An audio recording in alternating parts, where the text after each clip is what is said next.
Hi అండి. ఇవాళ ఈ మెట్టంకాయలు అలంకారం పెట్టి కూర చేద్దాం. మెట్టంకాయలు ఇవి.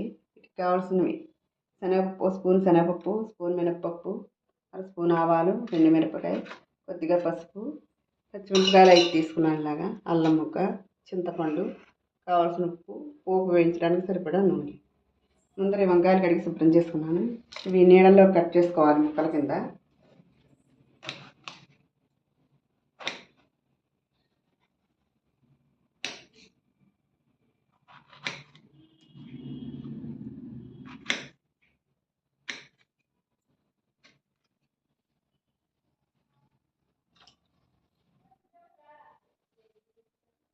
ఈ వంకాయ ముక్కలన్నీ ఇలాగా నీళ్ళలో కట్ చేసుకున్నాం. ఇప్పుడు స్టవ్ మీద పెట్టి ఉడకబెట్టుకోవాలి. ఇవి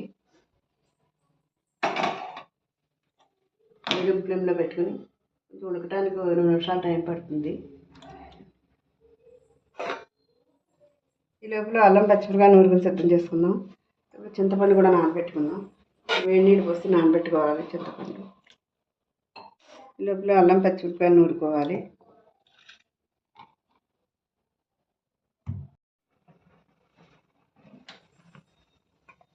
వంకాయ ముక్కలు ఉడికిపోయి చూద్దాం.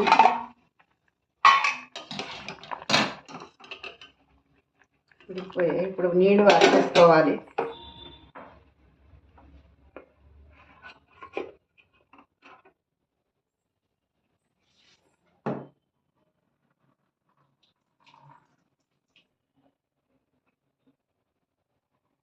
వంకాయ ముక్కలు వార్చేసాను. ఇప్పుడు పోపు పెట్టేయాలి.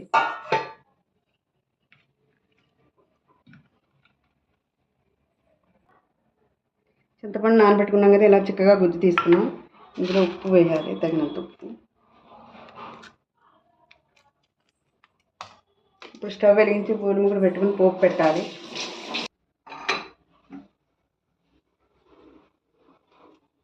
మూకుడు వేడెక్కిపోయింది. ఇందులో 2 స్పూన్ల ఆయిల్ వేద్దాం పోపు వేయించడానికి. 1 స్పూన్ శనగపప్పు, స్పూన్ మినప్పప్పు, 1 స్పూన్ ఆవాలు,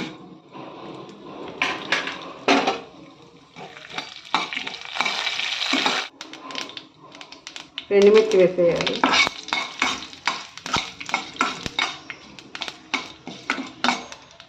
అల్లం పచ్చిమిరపకాయ నూరికి పెట్టుకున్నాం కదా, ఇది కూడా వేసి వేయించేయాలి.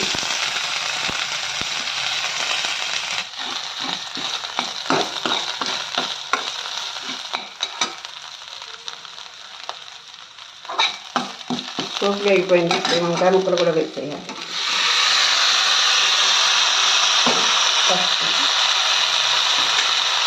చింతపండు ఉప్పు రెడీ చేసుకున్నాము, ఇది కూడా వేసేయాలి.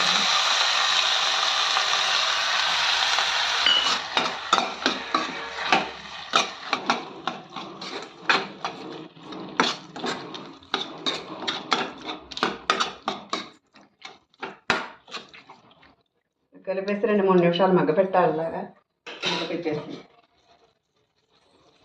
3 నిమిషాలు మగ్గపెట్టాక అప్పుడు దింపేయాలి. కూర అయిపోయింది. ఇంకా దింపేద్దాం బౌల్లో. ఇదండి వంకాయ కూర. ఇలా చేయాలి. ఇలా చేస్తే చాలా బాగుంటుంది, రుచిగా ఉంటుంది.